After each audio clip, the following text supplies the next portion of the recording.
CAPF तीन बार return clear किया। Yes sir. लोगों का एक बार रिटर्न क्लियर नहीं हो पा रहा है, आप 3 बार रिटर्न क्लियर कर पा रहे हो, ऐसा क्या गुरु मंत्र है आपके पास? सर एक तो काफ़ी एक अच्छा इन्वायरमेंट मिलता है आपको रहने के लिए, जो कैंपस जो भी है काफ़ी एक अच्छा इन्वायरमेंट होता है, सारे स्पोर्ट्स फैसिलिटीज़ होते हैं और जो भी फैसिलिटी आपको चाहिए वो सारी होती है, एक अलग शहर ही होता है सर। तो सिर्फ एनसीईआरटी पढ़ने से कोई पास हो सकता है? सर पास हो सकता है बहुत, लेकिन कम मार्क्स से पास होगा, बहुत इवेंचुअली हो सकता है, मेरिट आउट होगा। टॉप 100 में आएगा वो? सर थोड़ा मुश्किल है। तीसरा बात सर, जो लड़के मेरिट आउट हुए हैं सर मेरा पूरा भरोसा है कि वो वर्थ इट है, सारे के सारे वर्थ इट है, क्योंकि उन्होंने इंटरव्यू दिया है। क्या क्या बेनिफिट्स मिलते हैं सर अगर कोई सीएपीएफ का पार्ट बनता है तो? इंटरव्यू जो है वो सिर्फ 150 मार्क्स का होता है, लेकिन सबसे इंपॉर्टेंट है सर, क्योंकि डिसाइडिंग फैक्टर है। हाँ सर, डिसाइडिंग फैक्टर वही इंटरव्यू है, क्योंकि फाइनल लिस्ट में आओगे, यूनिफॉर्म पहनोगे या नहीं पहनोगे, आपका पर्सनैलिटी टेस्ट डिसाइड करेगा। कोई स्टूडेंट ऐसा क्या करे कि वो पहले अटेम्प्ट में ही लिस्ट में नाम आ जाए उसका?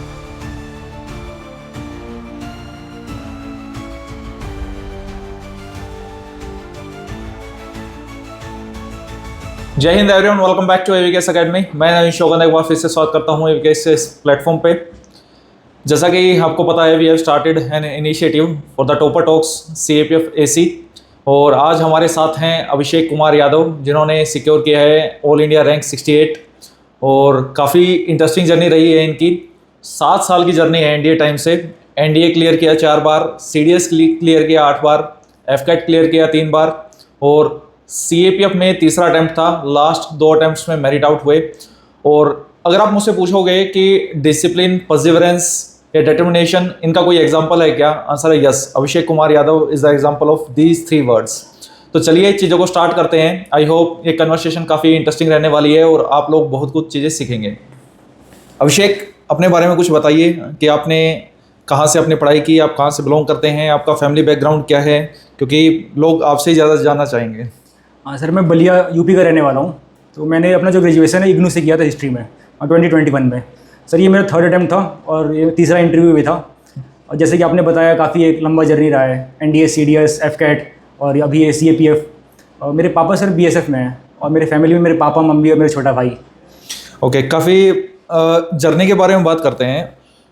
आपके मामले में मैं एक बात बताना चाहूँगा कि मोस्टली स्टूडेंट्स सिविल सर्विसेज की तैयारी करते हैं और इन बिटवीन वो सीएपीएफ अटेम्प्ट करते हैं, लेकिन आप एक ऐसा एग्जांपल हो, उन स्टूडेंट्स के डाउट क्लियर आप बहुत अच्छे से कर पाओगे। लोगों को लगता है कि अगर आपको एक अच्छा रैंक लेके आना है तो सिविल सर्विसेज की तैयारी करोगे तभी एक अच्छा रैंक आएगा। तो आपने उस मिथ को ब्रेक किया है, और आपने सीएपीएफ को ही प्रिपरेशन के लिए क्यों चूज़ किया, सिविल सर्विसेज को चूज़ नहीं किया? हाँ सर, हमेशा से मैं डिफेंस फोर्सेस के लिए सर मोटिवेटेड था, और मैंने एग्ज़ाम भी काफ़ी दिए हैं इसके लिए। और सर मैंने जो प्रिपरेशन था मेरा मेनली सर सीडीएस और सीएपीएफ पे फोकस था। एनडीए पे भी पहले आपने ट्राई किया था? Yes sir. एनडीए कितने बार दिया आपने? सर मैंने एनडीए 5 बार दिया है, जिसमें 4 बार मैंने सर एसएसबी इंटरव्यू दिया है। 4 बार एनडीए रिटर्न क्लियर किया आपने? Yes sir. सीडीएस कितने बार क्लियर किया? 8 बार? Yes sir. और एफकैट? सर जितनी बार दिया सर हुआ है। ओके, 4 बार एफकैट क्लियर किया। सीएपीएफ 3 बार रिटर्न क्लियर किया। Yes sir. लोगों का एक बार रिटर्न क्लियर नहीं हो पा रहा है, आप 3 बार रिटर्न क्लियर कर पा रहे हो, ऐसा क्या गुरु मंत्र है आपके पास? सर एक है जो बेसिक्स हैं, एग्जाम के जो सिलेबस हैं, जो बुक है सर, उन पर पूरा भरोसा सर, और जो भी प्रिपरेशन अपने साइड से उसको पूरा मैंने किया सर। सबसे पहले मैं यही जानना चाहूँगा कि आपकी फर्स्ट प्रेफरेंस क्या है? सर बीएसएफ है मेरा पहला प्रेफरेंस। फर्स्ट प्रेफरेंस बीएसएफ है। जो लोग मोस्ट ऑफ द स्टूडेंट्स ऐसे हैं जो सीआईएसएफ को फर्स्ट प्रेफरेंस ऑप्ट करते हैं, यस सर। और आपने बीएसएफ को ऑप्ट किया, कोई स्पेसिफिक रीजन? हाँ सर, एक तो मेरा बचपन जो है बीएसएफ कैंपस में गुजरा है, तो पापा को देख के और जो फोर्स है इसको देख के काफ़ी इंस्पायर्ड हूँ और काफ़ी कनेक्टेड फील करता हूँ इससे। सर दूसरा जो सर इसका रूल है, ऑपरेशनल रूल काफ़ी सर इंपॉर्टेंट है, और इससे काफ़ी इंस्पायर्ड हूँ मैं सर। फैमिली बैकग्राउंड होने के कारण आपने बीएसएफ ऑप्ट किया। लोग सोचते हैं सीएपीएफ में फ्यूचर नहीं है। मुझे ऐसा लगता है कि उन्हें सीएपीएफ की अवेयरनेस कम है, तभी वो ऐसा सोचते हैं। आपको क्या लगता है? सर मेरे ख्याल से ये काफ़ी एक अच्छी ऑर्गेनाइजेशंस हैं, जो सीआईएसएफ, बीएसएफ, सीआरपीएफ या बाकी दोनों फोर्सेस हैं सर। ये काफ़ी एक इंपॉर्टेंट रोल प्ले करती हैं और अपॉर्चुनिटीज़ काफ़ी सारी है सर। क्या क्या बेनिफिट्स मिलते हैं सर अगर कोई सीएपीएफ का पार्ट बनता है तो? सर एक तो काफ़ी एक अच्छा इन्वायरमेंट मिलता है आपको रहने के लिए, जो कैंपस जो भी है काफ़ी एक अच्छा इन्वायरमेंट होता है, सारे स्पोर्ट्स फैसिलिटीज़ होते हैं, और जो भी फैसिलिटी आपको चाहिए वो सारी होती हैं, एक अलग शहर ही होता है सर वो। बाकी आपको स्पोर्ट्स खेलना है या एडवेंचर एक्टिविटीज़ करने हैं सर, वो आप कर सकते हो। चेन ऑफ कमांड कैसा रहता है? सर चेन ऑफ कमांड तो सर जो कंपनी कमांडर है सर, उसका काफ़ी इंपॉर्टेंट रोल होता है। बाकी जो सीनियर ऑफिसर्स हैं जैसे डीसी है और ट्वाइसी हैं, कमांडेंट है, तो सर इनका भी काफ़ी इंपॉर्टेंट रोल और सपोर्ट रहता है सर। और मेडिकल बेनिफिट्स या फाइनेंशियल बेनिफिट्स की बात करें तो? सर जो CAPF है इनको आयुष्मान CAPF के अंडर में लाया गया है। तो जो भी अच्छे हॉस्पिटल्स हैं कंट्री में, जैसे ये मूलचंद हो गया या फिर और भी कोई जो मेदांता है, इसमें सर कैशलेस सर्विसेज हैं, बाकी CGHS है सर। सैलरी ठीक ठाक है CAPF में? हाँ सर, सैलरी इनफ है सर। कुछ इश्यूज हैं जैसे कि प्रमोशन का इशू रहता है, लेकिन उस पर भी धीरे धीरे काम होना स्टार्ट हुआ है। अभी ऑनरेबल सुप्रीम कोर्ट का वर्डिक्ट आया है, आपने देखा होगा, OGS से रिलेटेड। और सैलरी के लिए भी NFFU लागू हो चुका है। आने वाले 5 से 10 साल में मुझे ऐसा लगता है कि काफ़ी सारे और रिफॉर्म्स देखने को मिलेंगे CAPF में, और सोसाइटी में भी अवेयरनेस और बढ़ेगी। जब डेडिकेटेड एस्पिरेंट जो CAPF की तैयारी करते हैं और वो सच में ऑफिसर बनते हैं, तो मुझे पर्सनली बहुत खुशी होती है। तो मैं आपके माध्यम से बाकी एस्पिरेंट्स तक वो मंत्र पहुंचाना चाहता हूं कि वो, आपको तो इतना समय लगा, लेकिन बाकी स्टूडेंट्स अपना समय कैसे बचा सकते हैं और वो फर्स्ट अटेम्प्ट में या सेकंड अटेम्प्ट में कैसे क्लियर कर सकते हैं? सर 2 चीज़ें हैं सर। पहला तो एग्जाम रिलेटेड। तो एग्जाम रिलेटेड में आपको पता होना चाहिए कि PYQ क्या है, कैसे क्वेश्चन आते हैं, सिलेबस क्या है, क्या पढ़ना है आपको। तो आपको ये पूरा क्लियर होना चाहिए और आपको जो भी मेहनत है इसमें आपको करना पड़ेगा। सेकंड थिंग है सर आपका इंटरनल, आपका मतलब माइंडसेट क्या है, आपका कॉन्फिडेंस क्या है, आप खुद को कैसे देखते हो, एग्जाम को कैसे देखते हो सर। ये दूसरा चीज़ बहुत इंपॉर्टेंट है। 7 साल तक कैसे आपने मैनेज किया खुद को, और जिसमें लोग एक बार मेरिट आउट होने पे पूरी होप छोड़ देते हैं। कल भी मेरे एक कैंडिडेट से बात हो रही थी एंड ही सेड कि सर इस बार मेरिट आउट हो गया हूँ मैं, अब मुझे दोबारा ट्राई नहीं करना। हालांकि बात की कन्वर्सेशन हुई, मैंने उसको थोड़ा सा गाइड करने की कोशिश की, लेकिन उसका माइंड चीज़ों को एक्सेप्ट करने के लिए रेडी नहीं था। शायद उसके अंदर पेन इतना भर गया था या दुख इतना भर गया था। मुझे लगता है कि विदिन 1 वीक थोड़ा समझ में आएगा, लेकिन तब तक थोड़ा ये जो समय है वो वेस्ट हो जाएगा, क्योंकि एग्ज़ाम बहुत पास है 2025 का। आप जब भी रिजल्ट आता है CAPF का तो एग्ज़ाम पास होता है, तो आपने अपने आप को कैसे मैनेज किया कि अब 2 बार वो एक्सपीरियंस कर चुके हो? जी सर, एक चीज़ है सर, मैंने खुद के साथ थोड़ा टाइम स्पेंड किया। जो इनिशियल कुछ डेज हैं सर, उस समय काफ़ी बुरा फील होता है, लेकिन पर हमें उस समय देखना पड़ता है कि क्या चीज़ें जो रह गई हमारी, जो पिछली बार हमने अच्छा नहीं किया उसे अच्छा करते हैं। तो दूसरा चीज़ है फैमिली और फ्रेंड्स, तो इनका सपोर्ट बहुत इंपॉर्टेंट है। और तीसरा बात सर, जो लड़के मेरिट आउट हुए हैं सर, मेरा पूरा भरोसा है कि वो वर्थ इट है, सारे के सारे वर्थ इट है, क्योंकि उन्होंने इंटरव्यू दिया है। बिल्कुल, मेरा भी ऐसा ही मानना है। और 2025 में वो फिर से एग्ज़ाम लिख के और फिर से उस अपॉर्चुनिटी को ग्रैब कर सकते हैं। Meanwhile DFO option is there. आजकल तो ये बहुत पॉजिटिव पॉइंट है कि DFO की कॉल आ जाती है मोस्ट ऑफ द कैंडिडेट्स को। आप इस पूरी प्रोसेस में सेल्फ स्टडी या मेंटरशिप को कैसे देखते हो? सर आपको पहला तो क्लियर होना पड़ेगा कि आपका सेल्फ स्टडी करना है, मेंटर्स का हेल्प लेना है। क्योंकि अगर आप इसमें डाउटफुल रहते हो तो दोनों ही अच्छा नहीं हो पाता है। तो आपको खुद देखना पड़ेगा PYQ सॉल्व करके, और जो आपने काफ़ी एग्जाम दिए हैं वो देख के कि मुझे टीचर का हेल्प चाहिए कि नहीं। और अगर आप टीचर का हेल्प लेते हो तो ये काफ़ी वर्थ इट है और काफ़ी बेनिफिशियल होता है। जो मेरा एक्सपीरियंस रहा है, क्योंकि मैं 1000 ऑफ एस्पिरेंट्स के टच में रहता हूँ, चाहे वो सोशल मीडिया हुआ या डायरेक्ट मीटअप में रहा, क्योंकि हमारा जो ऑफिस है वो दिल्ली में है, तो स्टूडेंट्स मिलते रहते हैं। उस एक्सपीरियंस में मैंने पाया कि बहुत सारे एस्पिरेंट्स सेल्फ स्टडी के नाम पे खुद को उलझाए रखते हैं, और वो उनके लिए सेल्फ स्टडी है मतलब इतनी वीडियोस को इतनी बार देख लेना।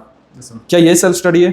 सर मेरे ख्याल से ये काफ़ी हद तक डाइवर्जन है। आप खुद को कंफ्यूज कर रहे हैं ऐसा करके, क्योंकि एक आपको पाथ डिसाइड करना होगा कि मैं ये प्लान फॉलो करूंगा, और आपको उस पर स्टिक रहना पड़ेगा।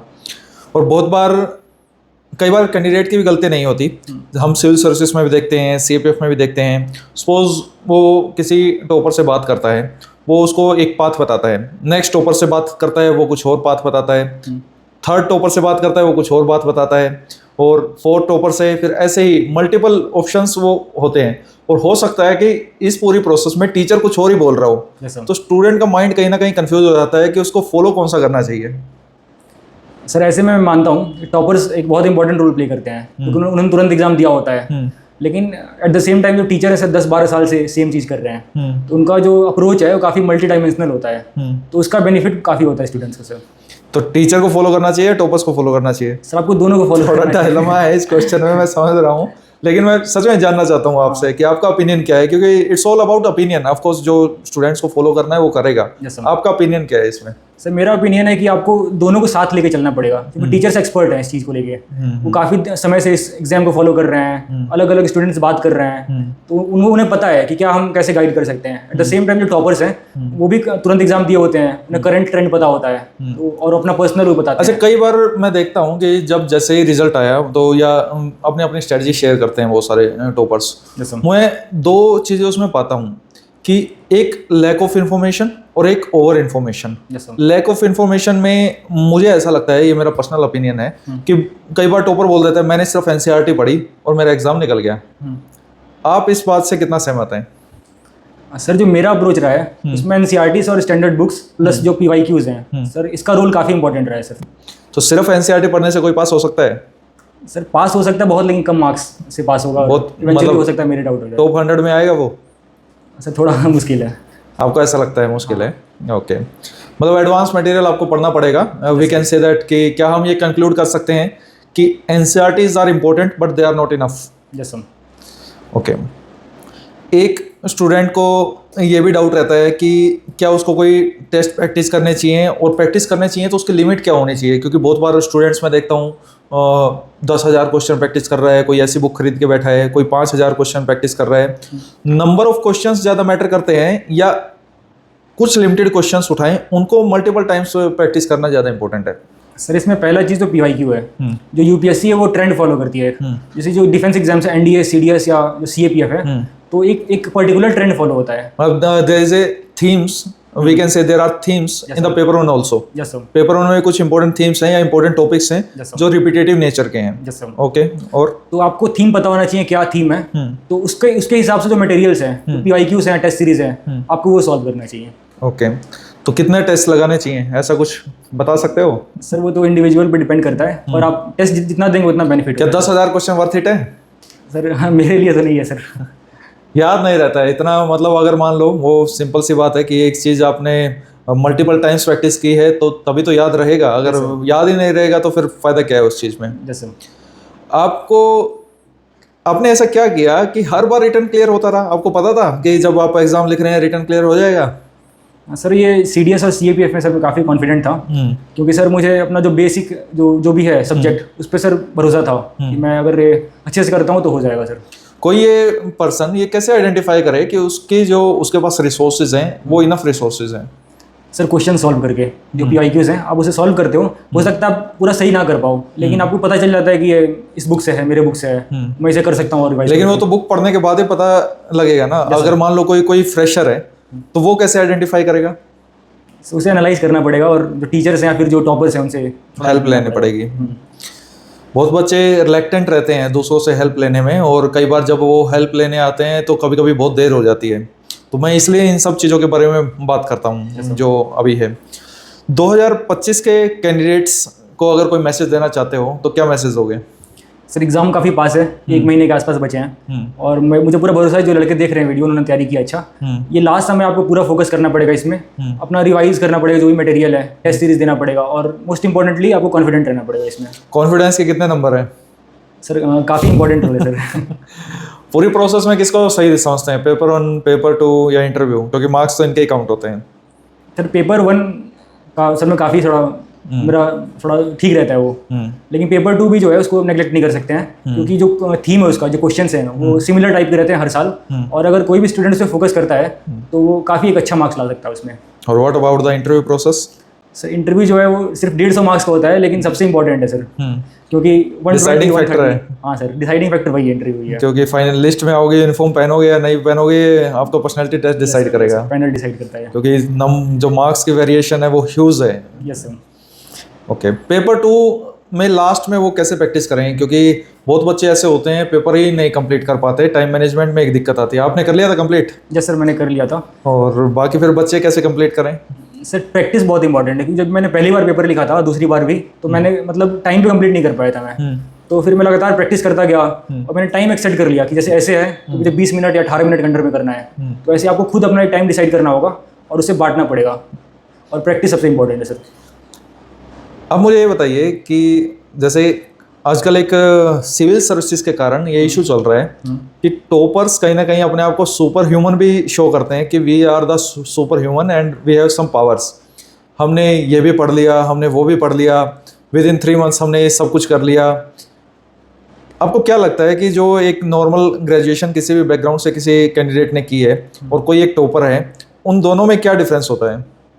सर टॉपर सर कई बार ऐसे स्टूडेंट्स होते हैं जिन्होंने काफ़ी एग्जाम दिया हुआ रहता है, तो उनका बेस पहले से ही प्रिपेयर्ड रहता है, और वो काफ़ी हद तक कॉन्फिडेंट भी रहते हैं। लेकिन सर जो जिस लड़के ने तुरंत अभी या लड़की ने ग्रेजुएशन किया है अभी, सर उसे शुरू से करना होता है हर चीज़, तो उसको थोड़ा टाइम ज़्यादा लगता है सर। क्या वो भी टॉपर बन सकता है कोई रूरल बैकग्राउंड से आके? जरूर सर, क्यों नहीं बन सकता है। या फिर कुछ ऐसा है कि नहीं टॉपर के अंदर तो कुछ खास बात होती है, वही कैडेट टॉपर बनेगा, ऐसा कुछ है? सर मेरे काफ़ी सारे दोस्त टॉपर्स हैं, तो उनसे बात करके तो ये लगता है कि वो हमारी तरह नॉर्मल लोग हैं, और उनकी मेहनत ने जो किया है। ये सुपर ह्यूमन वाली बातें मैं इसलिए बता दे रहा हूँ क्योंकि कई बार बच्चे एक बुक नहीं पढ़ पाते, लेकिन जब अलग अलग प्लेटफॉर्म्स पे टॉपर्स ऐसा बोल देते हैं, मैंने लक्ष्मीकांत भी पढ़ी, मैंने डीडी बसु भी पढ़ी, और 10 नाम वो गिना देते हैं और इतना कंफ्यूज कर देते हैं माइंड को कि जब स्टूडेंट उसको करने बैठता है वो कर नहीं पाता है, तो उसको सेल्फ डाउट आना स्टार्ट हो जाता है। सर जैसे ही कहा जाता है कि रिसोर्सेज आप कम से कम रखिए, रेलेवेंट रखिए, लेकिन इसे बार बार करिए सर, तो मेरा फोकस इस पे रहता है। लेकिन इसमें मेरा पॉइंट ये भी है कि उसके चक्कर में ऐसा भी नहीं है कि वो बिल्कुल ही कम हो जाए और कॉम्प्रिहेंसिव कवरेज ना हो पाए। नहीं सर, आपको ये डिसाइड करना होगा कि मेरे लिए कितना इनफ है और कितना। किस पॉलिटिक वो के लिए सिर्फ एनसीईआरटी पढ़ लोगे तो फिर कैसे बात बनेगी? नहीं सर, उसके लिए लक्ष्मीकांत इंपॉर्टेंट है, ऐड ऑन करना पड़ेगा उसको। अच्छा, इसके बारे में आपकी क्या ओपिनियन है कि स्टूडेंट्स को सेल्फ स्टडी करना चाहिए या कोचिंग करनी चाहिए? सर ये स्टूडेंट को डिसाइड करना है, क्योंकि अगर उसका जो बेस है, बैकग्राउंड है, वो मतलब मजबूत है, उसने एग्जाम निकाल रखे हैं, तो वो हो सकता है खुद से कर ले। लेकिन अगर कोई स्टूडेंट इसे फील होता है कि अगर मैं टीचर का हेल्प ले लूँ तो मेरा अच्छा हो जाएगा, तो ऐसे में सर कम्प्लीटली वर्थ इट है कि आप टीचर का हेल्प लो, क्योंकि आपको जब बेनिफिट होता है तो आपको लेना चाहिए। आपको 3 अटेम्प्ट लगे लिस्ट में नाम आने के लिए। कोई स्टूडेंट ऐसा क्या करे कि वो पहले अटेम्प्ट में ही लिस्ट में नाम आ जाए उसका? सर पहला चीज़ है तो कि वो एक टाइम से स्टार्ट कर दे प्रिपरेशन, कम से कम 1 साल लेके रखे अपने पास। जो भी सिलेबस है उसे कम्प्लीटली मेमोराइज कर ले, और जो मटेरियल है अपना अच्छे से डिसाइड करे, तो इससे तो एग्जाम क्लियर हो जाएगा। सेकंड थिंग है जो प्रैक्टिस है, रिटन के लिए प्रैक्टिस बहुत इंपॉर्टेंट है सर, क्योंकि अगर आप टाइम मैनेज करते हो तो आप एक अच्छा मटेरियल लिख सकते हो। दूसरा चीज़ ये है सर। तीसरा सर माइंडसेट, जैसे मैंने कई बार बोला है, बिल्कुल, तो आपको पॉजिटिव माइंडसेट रखना होगा, क्योंकि आप जब उसे दिमाग में आप देख सकते हो तभी आप बाहर आप उसे कर सकते हो। एक इसमें बहुत ये मिथ चलती है, यूट्यूब वीडियोस में भी दिखाया जाता है, मूवीज़ में भी दिखाया जाता है, यूपीएससी मतलब आइसोलेशन। मैं पर्सनली इस चीज़ के लिए अगेंस्ट हूँ। आप इसके फेवर में हो या अगेंस्ट में हो? सर मेरे दोस्त जो हैं और फैमिली है, उसका काफ़ी एक इंपॉर्टेंट रोल रहा है सर। हमेशा सर सपोर्ट किया उन्होंने, और कई फेलियर्स मैंने देखे हैं, तो मेरे हेल्पिंग हैंड रहे हैं मेरे जो दोस्त है, फैमिली हैं। सर मैं पर्सनली ये बिलीव करता हूँ कि अगर आपका सपोर्ट सिस्टम है तो आपके लिए वो फोर्स मल्टीप्लायर है। मतलब मुझे ऐसा लगता है कि या आपकी बात से भी कंक्लूड मैं जो कर पा रहा हूँ कि इन्वायरमेंट भी मैटर करेगा, दोस्त के टाइप पे भी मैटर करता है ये चीज़ें कि आपके दोस्त किस टाइप के हैं, वो भी कॉम्पिटिटिव स्पिरिट वाले हैं और हेल्पिंग हैंड प्रोवाइड करवाते हैं। मतलब अगर दोस्त ही सही नहीं होगा तो फिर फ़ायदा क्या है? तो और आप नेक्स्ट क्वेश्चन, चलो इस बारे में बात करते हैं कि 2026 में जो एस्पिरेंट्स तैयारी करेंगे 26 के लिए, तो उनके लिए क्या मैसेज देना चाहोगे?